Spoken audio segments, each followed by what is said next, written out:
Se salvaron Puerto Rico y República Dominicana, pero ahora el huracán Dorian representa una seria amenaza para el territorio continental de Estados Unidos. Se espera que toque tierra durante el fin de semana, quizá el lunes, aunque es demasiado pronto para determinar por qué punto de la Florida entrará. ¿Están preparados los propietarios de viviendas con el seguro adecuado para cubrir daños causados por un huracán? Se lo preguntaremos a un experto. Los incendios en la Amazonía han dado pie a un debate internacional sobre la mejor forma de cuidar el planeta, sus recursos y la forma en que producimos nuestros alimentos. Una organización brasileña asegura que sí es posible producir suficiente comida para todos, pero sin dañar el medio ambiente. ¿Cuáles son los cambios urgentes que se tienen que hacer? Estamos aún a tiempo de salvar el planeta, lo vemos más adelante. Es una guerra feroz y ahora la pugna por atraer clientes en la batalla del contenido de entretenimiento a través de la internet tiene un protagonista de renombre. Se trata de Disney. ¿Cómo entrará la gigante compañía a la guerra y qué representa esta nueva maniobra de Disney para empresas de distribución de contenido en línea como Netflix? Haremos un balance. Minuto Clicks, la robótica al servicio de la fe. Viajaremos a un templo japonés que ha encontrado una innovadora forma de recibir a quienes practican el budismo que va mucho más allá de un saludo de bienvenida. Desde el Centro Mundial de Noticias de CNN en Atlanta comienza el único programa que vive la economía. Esto es CNN Dinero.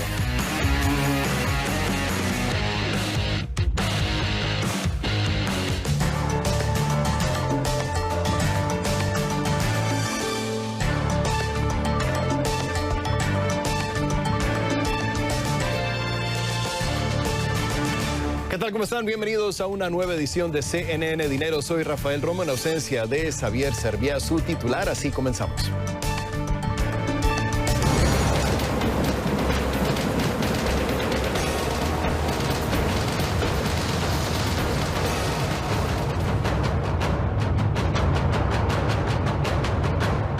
Se salvaron Puerto Rico y República Dominicana, pero ahora el huracán Dorian representa una seria amenaza para el territorio continental de Estados Unidos. Se espera que toque tierra quizá el lunes, aunque es demasiado pronto para determinar por qué punto de la Florida entrará. ¿Están preparados los propietarios de viviendas con el seguro adecuado para cubrir destrozos causados por un huracán?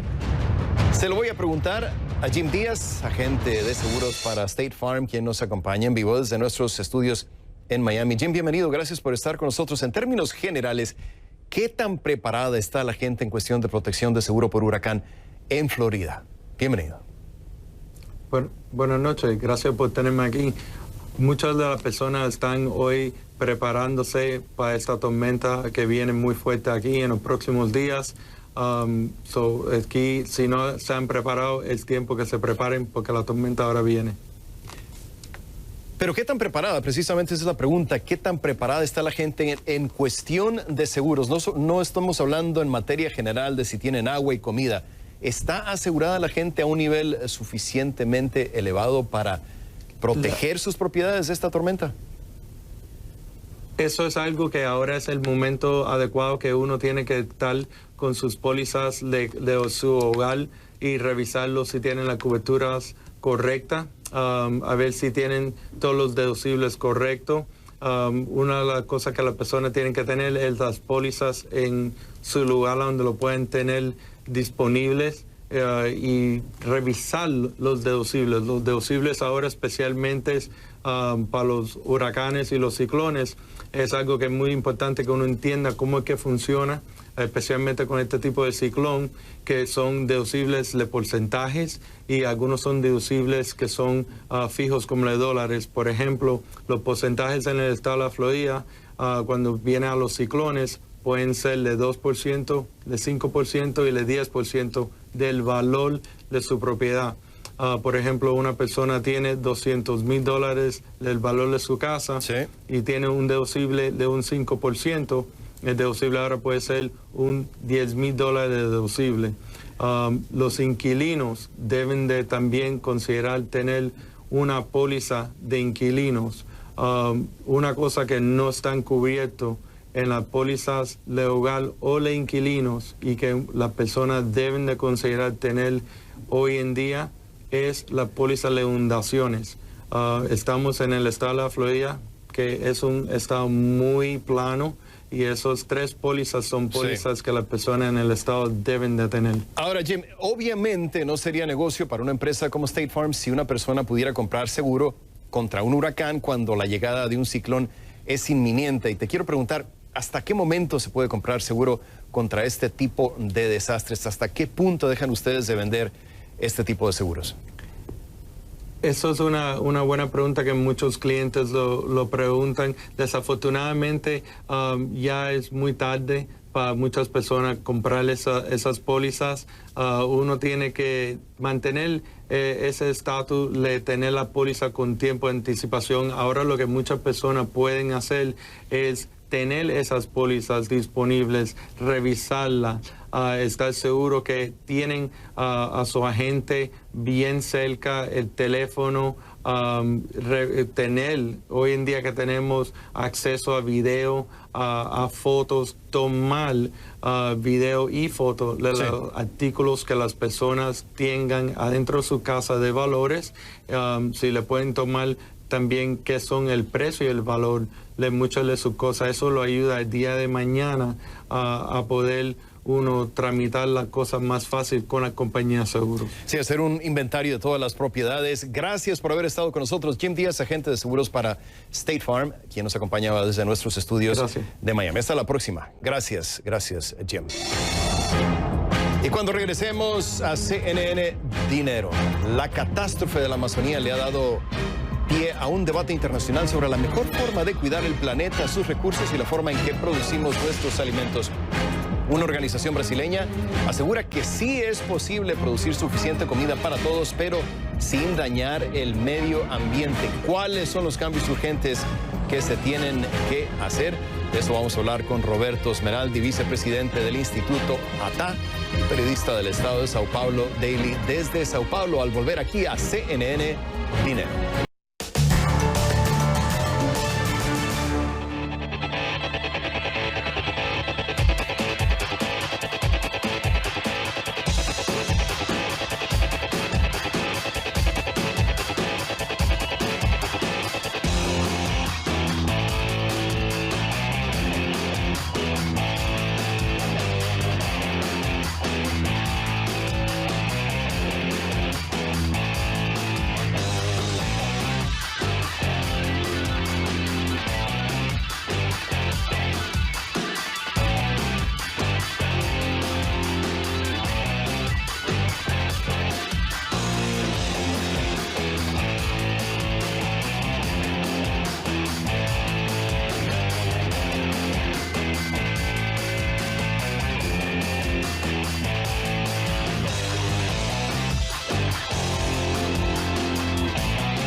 La catástrofe de la Amazonía le ha dado pie a un debate internacional sobre la mejor forma de cuidar el planeta, sus recursos y la forma en la que producimos nuestros alimentos. Una organización brasileña asegura que sí es posible producir suficiente comida para todos, pero sin dañar al medio ambiente. ¿Cuáles son los cambios urgentes que se tienen que hacer?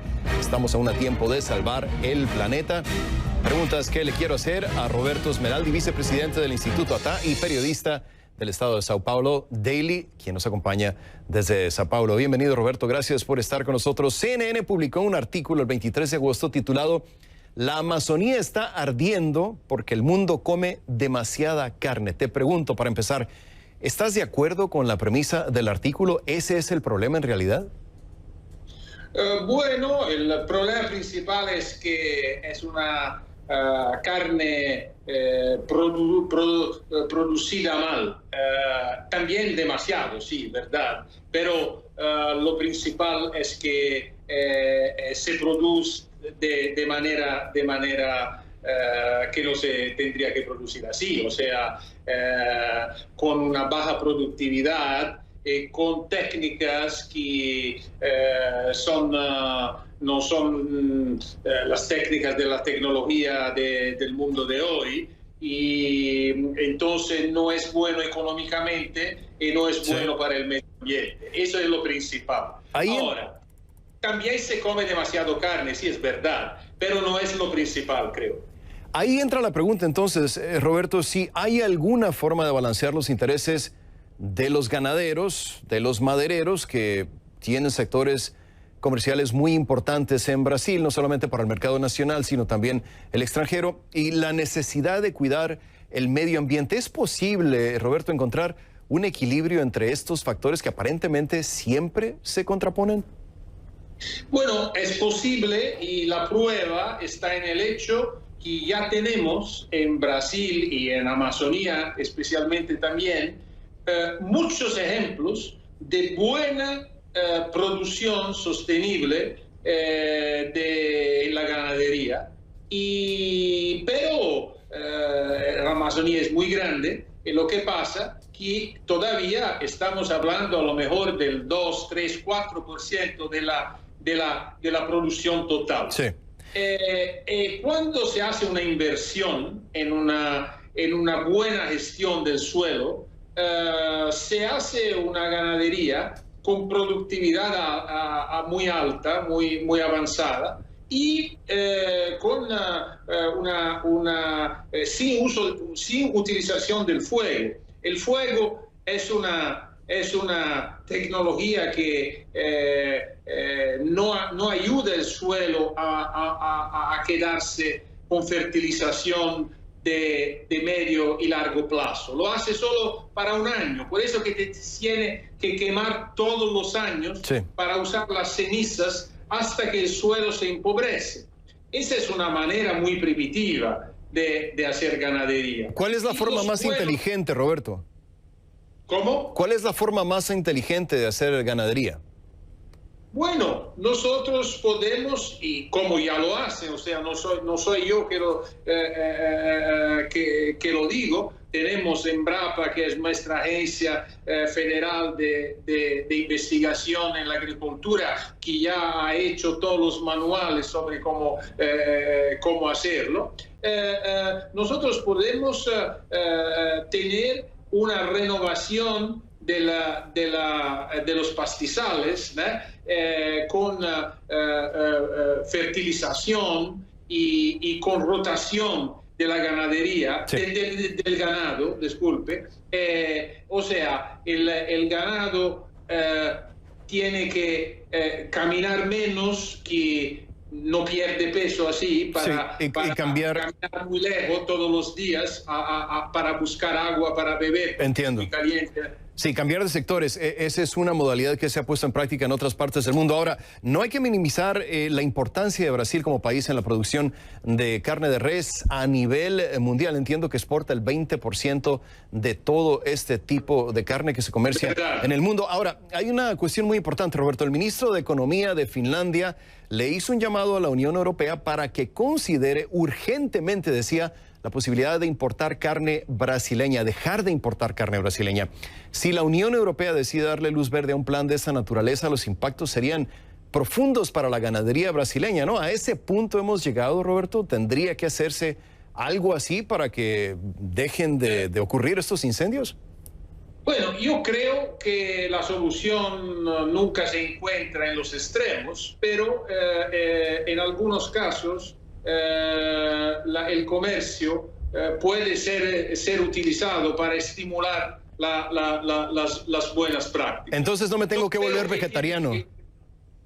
No creo que tiene que quedarse vegetariano, no creo que tiene que parar de un día para el otro. Pero poner condiciones y ayudar con proyectos de desarrollo a mudar y a cambiar la manera en que se produce, eso sí está bien. Sí. Y creo que si la Unión Europea u otros países hacen ayer vino la noticia que también muchas empresas grandes de cuero han hecho un poco lo mismo, 18 grandes marcas de cuero han dicho lo mismo. creo que es positivo porque es un estímulo a los productores a salir de una manera de producir que es barata, sin inversión, pero no lleva a una productividad y a un resultado bueno para ellos también.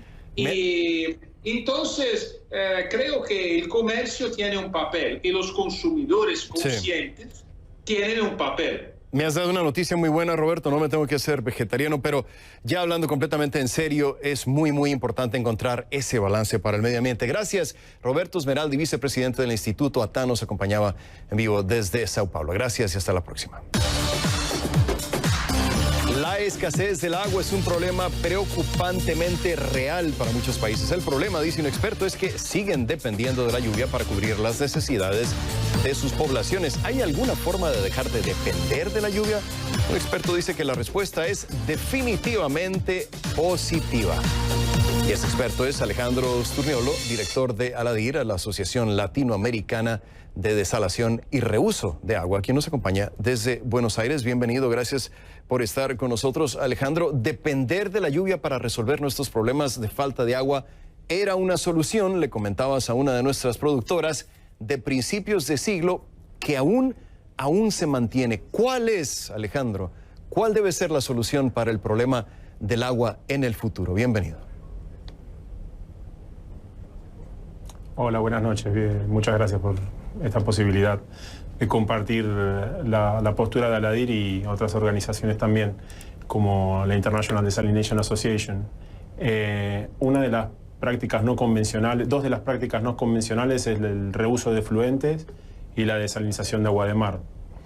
Generalmente hay una resistencia al hablar de reutilizar un efluente, pero la realidad es que el ciclo del agua viene reutilizando el agua desde el origen de la tierra. Así que tecnológicamente hace lo mismo que hace el ciclo del agua.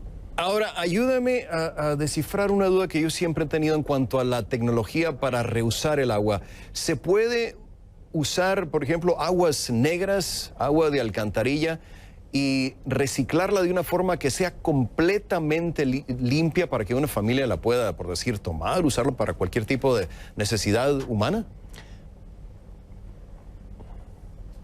De hecho, justamente lo que hace el ciclo del agua, el agua que has tomado esta mañana, no discriminó de dónde evaporó antes de ser una nube, llover, transformarse en agua potable y volverla a consumir. Lo mismo hace la tecnología, a partir de cualquier agua, sea un efluente minero, sea un efluente cloacal, sea un efluente farmacéutico, tecnológicamente puede volver, y de hecho hoy un agua de reuso tiene mejor calidad que el agua que consumimos en muchos lugares en el mundo. Si es fácil hoy, con internet es fácil entender lo que está pasando y corroborar lo que voy a decir. Sí. La mayor parte de los ríos de Europa tienen sustancias complicadas por ahí. Contaminantes, sí. Lícitas, ilícitas, opiáceos, lo que llamamos contaminantes emergentes. Y eso no llevaría un agua de reuso, no estaría conteniendo ese tipo de productos. Y aquí la pregunta de fondo, Alejandro, yo creo que es si realmente se puede con tecnología suplir las necesidades de agua potable de todo un país, porque la respuesta a esto tiene que ser a gran escala, ¿no? Bien. Por ahí, porque nos enfocamos en la falta de agua. La respuesta es sí, se puede, pero más allá de la falta de agua, porque ya, por ejemplo, en América Latina ya está demostrado que el ser humano sabe vivir sin agua. Lo demuestra el nordeste de Brasil, lo demuestra el sur de Argentina, lo demuestra Perú, no tan así Chile, pero partes de Chile están complicadas también. Yo creo que el futuro que tiene el reuso de agua no es tanto por la falta de agua, sino por el pasivo ambiental que está generando el ser humano con los residuos, en este caso los residuos líquidos. Por ahí en el día a día y las noticias socioeconómicas no permiten que veamos el crecimiento de residuos que el ser humano produce. Todo esto, cuando estamos hablando de los líquidos arrojados a los ríos, producen o se está estudiando lo que producen, Y bueno, hay datos muy fuertes, como la ONU estima que para el 2050 la causa número 1 de muerte en el planeta van a ser superbacterias. Imagínense un planeta con resistencia a los antibióticos, la antipenicilina. O sea, quedaría el cáncer en sería la segunda causa de muerte. Y son cosas que por ahí no falta tanto. Son 30, 40 años. Y la sequía es un driver, pero creo que tenemos que empezar a hacernos cargo del pasivo ambiental que estamos generando, desde los sólidos a residuos líquidos también. Sí, y también parte de la clave aquí es que haya un compromiso de parte de las naciones realmente a invertir en este tipo de tecnologías. Se nos acaba el tiempo, desafortunadamente. Quiero agradecerle a Alejandro Sturniolo, director de ALADIR, la Asociación Latinoamericana de Desalación y Reuso del Agua, quien nos acompañaba desde Buenos Aires. Gracias, Alejandro. Y cuando regresemos a CNN Dinero, es una forma de proteger los ingresos petroleros. México está a punto de iniciar el llamado Programa Anual de Coberturas Petroleras, a través del cual compra por lo menos $1.000 millones en contratos de opciones de crudo y futuros. Este año han habido algunos desafíos para implementar el programa. ¿Cuál es la posición de México y cuáles son los mayores retos? Tendremos un análisis con Carlos Peterson, analista para América Latina del Eurasia Group, que nos acompañará más adelante desde Nueva York al volver aquí a CNN Dinero.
Es una forma de proteger los ingresos petroleros. México está a punto de iniciar el llamado Programa Anual de Coberturas Petroleras, a través del cual compra por lo menos $1.000 millones en contratos y opciones de crudo y futuros. Este año ha habido algunos desafíos para implementar el programa. ¿Cuál es la posición de México este año y cuáles son los mayores retos del programa? Vamos inmediatamente con Carlos Peterson, analista para América Latina del Eurasia Group desde la ciudad de Nueva York. Te saludo cordialmente, Carlos. Gracias por estar con nosotros. Ayúdanos a entender, para empezar, Carlos, ¿por qué considera México que es necesario lanzar año con año este tipo de programa, el programa de las coberturas petroleras? Bienvenido. Hola, buenas noches. México lleva haciendo este programa ya casi 20 años. Y lo hace a la razón de que aproximadamente actualmente 15% del presupuesto de México depende de los ingresos petroleros. Hasta hace unos 4 o 5 años dependía en un 35-40%. Por lo tanto, está muy expuesto a cualquier variabilidad en los precios del petróleo y por lo tanto, adquiriendo estas coberturas, que son una forma de seguro, justamente protegen sus ingresos petroleros y ante cualquier baja en el precio pueden recibir los mismos ingresos año con año con lo que estaban estimando para su presupuesto anual y así poder gastar en todos los programas que tienen. Pero ahí está el meollo del asunto, ¿no, Carlos? ¿Qué tan riesgosa es esta estrategia? Como pueden ganar, por una parte, si caen los precios del petróleo, pues también pueden perder, ¿no? Así es como todos los seguros.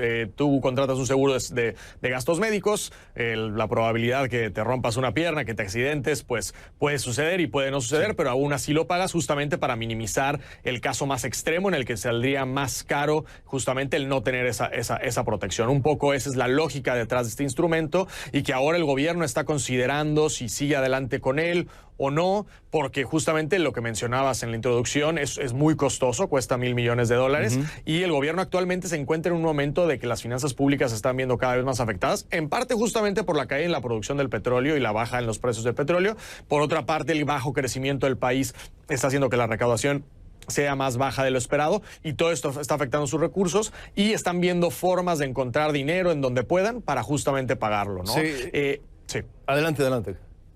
Sí, no, ese es el punto, ¿no? Justamente están viendo dónde puede haber ahorros, dónde puede haber, y el riesgo el problema es en el contexto económico global en el que estamos actualmente, con las tensiones entre Estados Unidos y China, con la caída en la demanda de petróleo global debido a otras fuentes alternativas de energía, los precios pueden tender a la baja y eso puede continuar afectando al país y las coberturas tendrían ese efecto para protegerlo ante estos hechos. Preparándome para esta entrevista, Carlos, leía en un reporte de Reuters que calificaba el programa como el acuerdo financiero petrolero más grande y secreto del mercado, y la pregunta se desprende precisamente de esa misma oración. ¿Por qué es el más grande y por qué tiene que ser secreto? Justamente es tan grande porque está tratando de cubrir una gran parte de las finanzas públicas de todo un país. Pocos otros países lo hacen o lo hacen de este tamaño como lo hace México y lo ha hecho durante tantos años y por lo tanto tiene un volumen muy significativo porque es una cobertura pues, de $1,000 millones que no en todas, algunas empresas también lo están haciendo, etcétera, sí. Pero el tamaño del volumen es muy importante. Y la parte de secrecía se hace justamente para tratar de no dar información y que el mercado especule justamente en el momento en que se realiza o no esta cobertura, a qué niveles, es un instrumento financiero muy sensible y por lo tanto se trata de hacer con mucho secreto para no afectar la negociación entre los intermediarios financieros y el gobierno y por lo tanto llegar a un precio lo más estable posible y no justamente que se arriesgue esta transacción por el tamaño que tiene. Nos decías al principio, Carlos, que están tratando de encontrar dinero para que se genere más en el presupuesto en cualquier parte, pero este año parece que no va a cambiar la estrategia, ¿correcto? Así es. Lo que nosotros creemos y bueno, las señales que ha dado el gobierno es justamente que ahora y en adelante su estrategia de gasto va a ser la misma. López Obrador, el presidente de México, tiene una estrategia de mucho gasto, quiere realizar muchos proyectos de infraestructura, muchos programas sociales y necesita justamente esos recursos para llevarlos a cabo.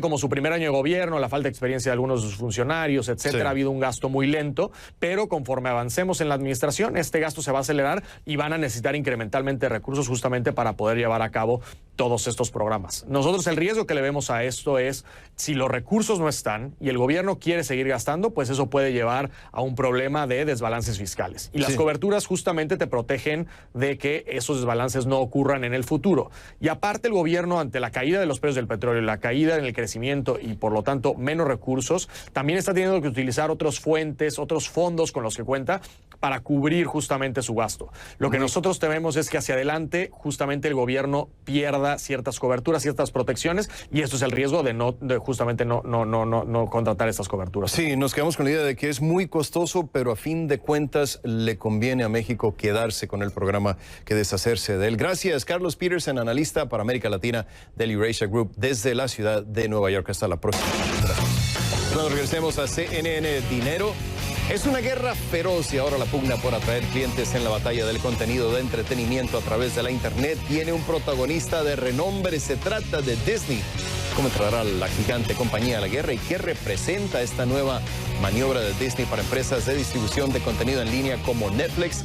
Haremos un balance con Alejandro Ruelas Gossi, profesor de Estrategia e Innovación en la Escuela de Negocios en la Universidad de Miami, al volver aquí a CNN Dinero.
una guerra feroz y ahora la pugna por atraer clientes en la batalla del contenido de entretenimiento a través de la Internet tiene un protagonista de renombre. Se trata de Disney. ¿Cómo entrará la gigante compañía a la guerra y qué representa esta nueva maniobra de Disney para empresas de distribución de contenido en línea como Netflix?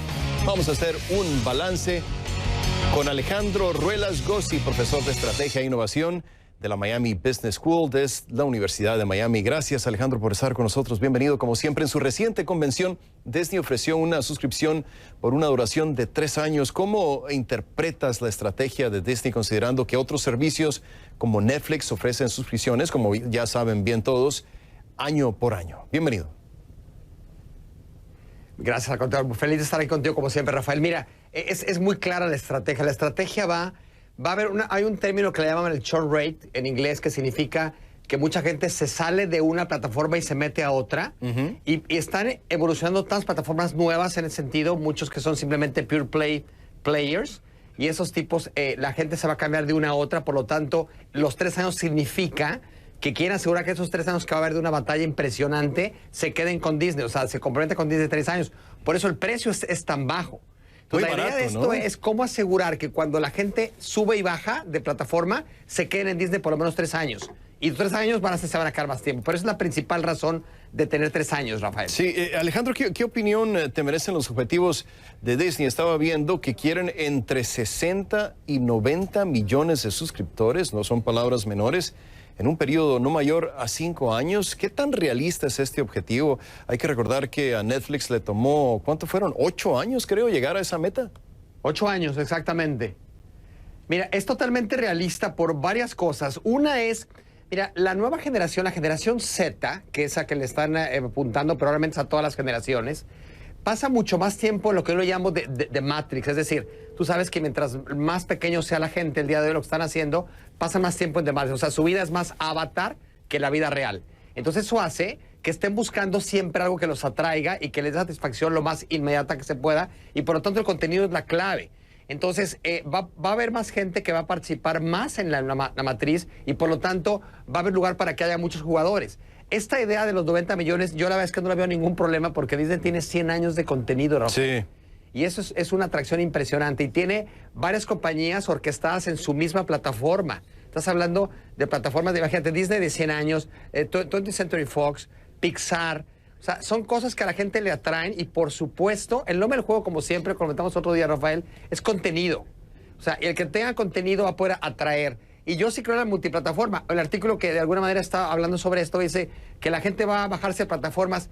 Pues sí y no. O sea, hay gente que está en la plataforma de Netflix solamente por House of Cards, que ya no está. Exacto. Ahora se quedaron por 13 Reasons Why, etcétera. Pero si tú tienes algo que es atractivo en contenido, como la gente está pasando más tiempo en The Matrix, Rafael, tiene que estar buscando más cosas que los atraigan. Por lo tanto, va a haber multiplataforma y la gente va a pasar cada vez más desconectada. Y de cierta manera, conectado a eso. Entonces, de cierta manera, Alejandro, yo creo que ese ha sido el talón de Aquiles de Netflix, ¿no? Hay mucha gente, sobre todo familias, que les gustaría tener acceso a una gran cantidad de contenido de Disney, no encuentran ese contenido ahí y se quedan así como, ¿a dónde nos vamos? Precisamente es lo que hace Disney ahora, ¿no? Ofrecerles esa posibilidad de que se vayan con ellos. Exacto. O sea, Netflix atrae gente con sus Netflix Originals, que son muy interesantes.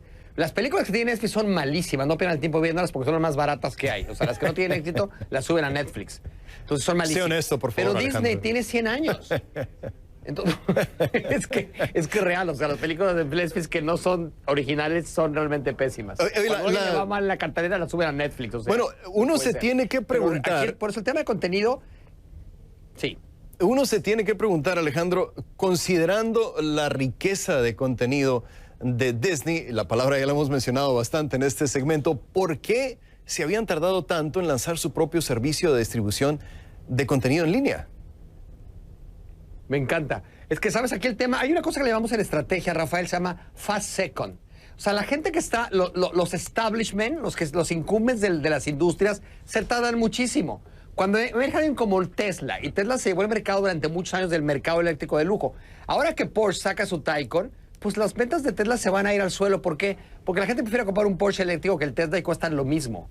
O sea, las compañías grandes, los established, que se tardan tanto, Cuando entran se llaman fast second, porque significa entré en segundo lugar, pero tengo tanto contenido atrás de mí que me voy a quitar a los emergentes.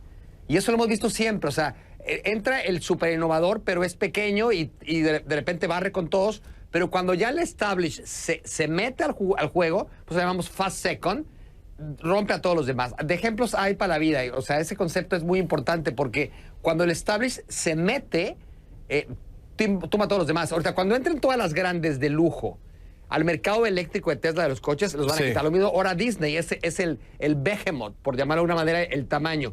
Entra y va a barrer, porque el ser distribuidor es muy fácil.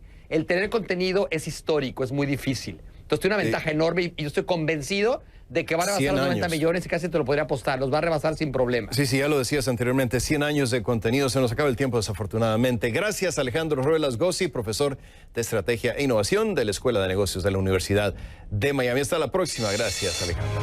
¿Sabías que los turistas que visiten el parque de Star Wars Galaxy's Edge en Orlando, Florida, y quieran llevarse un recuerdo, podrán optar por un sable de luz, una mochila Chewbacca o un títere Porg? Pero tendrán que dejar su refresco intergaláctico muy, muy lejos. Resulta que ante una consulta vía Twitter, la Administración de Seguridad del Transporte de Estados Unidos dijo que las botellas de Coca-Cola con temática de Star Wars no pueden llevarse ni en el equipaje facturado ni en el de mano. ¿Qué es lo que está pasando? Bueno, un ejecutivo de Disney dijo a principio de año que la botella se parecía a una especie de detonador. Aquí la estamos viendo en las imágenes y esa es la razón que precisamente dio la agencia federal. Es decir, que no se permite llevar consigo, debo decir, réplicas ni explosivos inertes. Es que con un precio de $5.49, las botellas son uno de los recuerdos más baratos y populares disponibles en Star Wars Galaxy's Edge. El sable de luz, por ejemplo, tiene un costo de unos $200. ¿Qué tal? Las botellas se crearon a partir de una asociación entre Coca-Cola y Disney y están diseñadas con logotipos de Coca-Cola, Coca-Cola Light, Sprite y Agua Dasani en Aurebesh, el lenguaje ficticio de Star Wars. Quienes quieran llevarse consigo el colorido diseño tendrán que transportarse no por avión, sino por tierra. Estas son otras breves económicas de CNN Dinero. ¿Es usted de los que les gusta llevarse de recuerdo shampoos y jabones del hotel en que se aloja? Pues en algunos lugares será más complicado que pueda hacerlo. La cadena hotelera Marriott anunció que reemplazará los pequeños contenedores de estos productos por otros más grandes, en un intento por reducir desperdicio de plástico.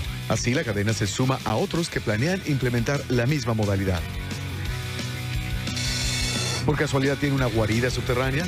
Si es así, la Agencia de Proyectos de Investigación Avanzada de Defensa, DARPA, por sus siglas en inglés, y que es conocida por ser una entidad del Departamento de Defensa que desarrolla tecnologías militares de alta confidencialidad, está buscando de inmediato alguien que pueda proveerles túneles e instalaciones subterráneas donde puedan realizarse investigaciones y experimentos. El ejército de China envía nuevas tropas a Hong Kong y despierta temores de una ofensiva militar. La medida ocurrió este jueves y fue explicada como una rotación anual de rutina, es decir, algo que sucede normalmente, pero despertó una preocupación generalizada, lo que demuestra cuán nerviosa está Hong Kong antes del 13º fin de semana consecutivo de protestas antigubernamentales. Tribunal de Corea del Sur ordena un nuevo juicio para el heredero de Samsung. Lee Jae-yong, vicepresidente de Samsung e hijo del presidente de la tecnológica, fue declarado culpable de soborno y otros cargos de corrupción en 2017, pero salió libre cuando un tribunal de apelaciones desestimó algunos de los cargos y suspendió su sentencia. Sin embargo, este jueves, el Tribunal Supremo decidió devolver el caso para su nuevo juicio. Estas fueron otras breves económicas de CNN Dinero.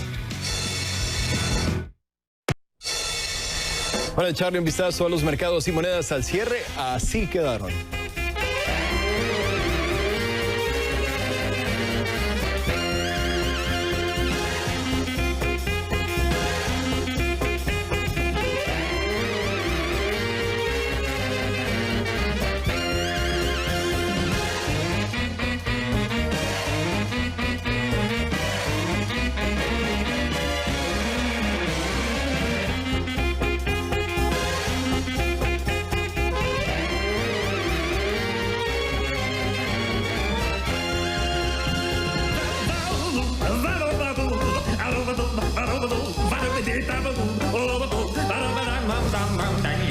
Les confieso que esta noche no me voy a perder Camilo porque el tema es realmente, Camilo, apasionante.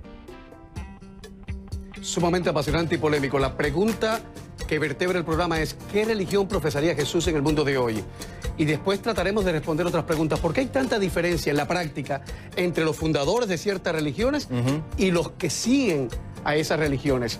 Y yo creo que va a ser un pretexto para hablar de espiritualidad y para hablar sobre todo de tolerancia que falta que nos hace.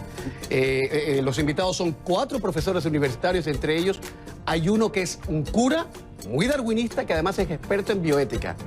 Yo creo que mejor imposible. No, sí, no nos vamos a perder. Nos vemos en unos minutos. Gracias, Camilo. Gusto saludarte. Vale, abrazo.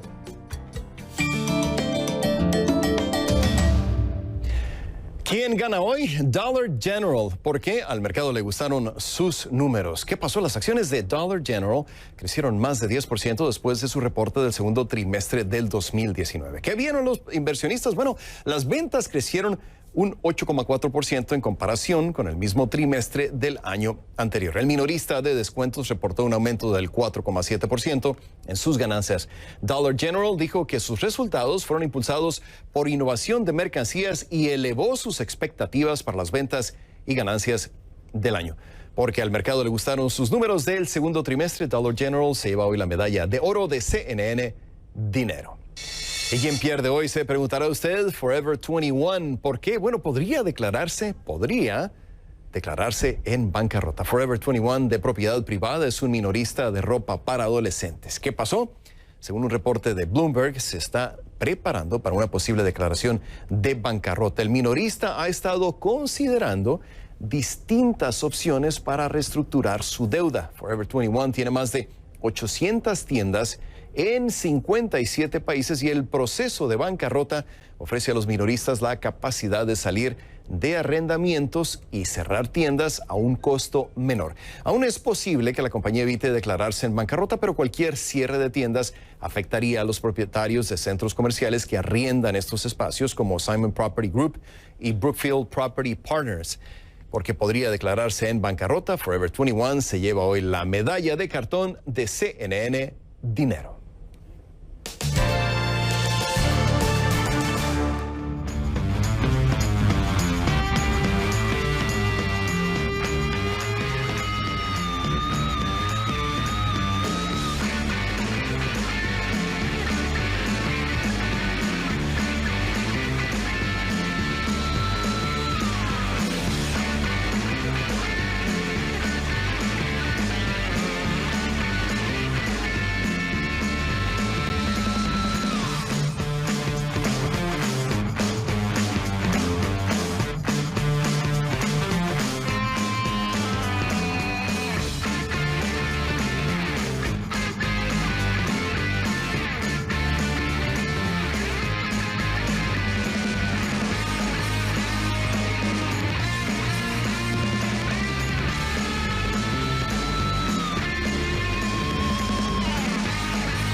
A continuación, en el Minuto Clicks, la robótica al servicio de la fe. Los invito a que viajemos juntos a un templo japonés que ha encontrado una innovadora forma de recibir a quienes practican el budismo que va mucho más allá de un saludo de bienvenida.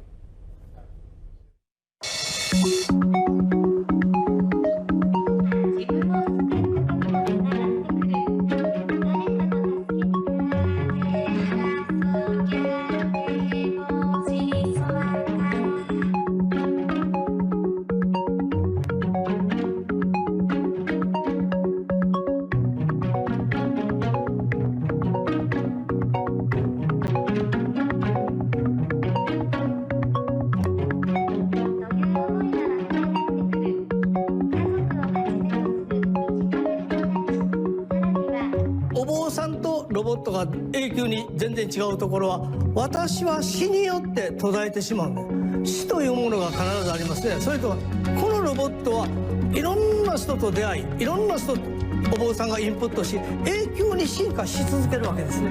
これが大きな違いです。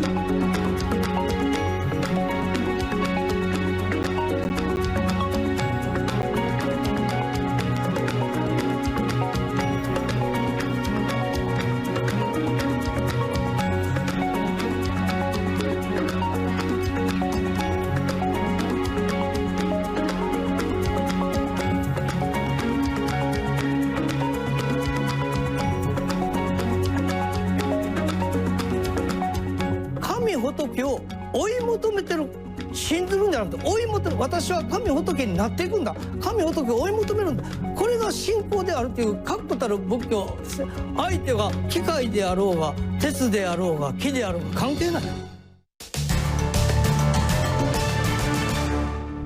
Y así de esta forma llegamos al final de una edición más de CNN Dinero. Soy Rafael Romo por Xavier Serviá desde Atlanta. Gracias por su atención. Como siempre, hasta la próxima.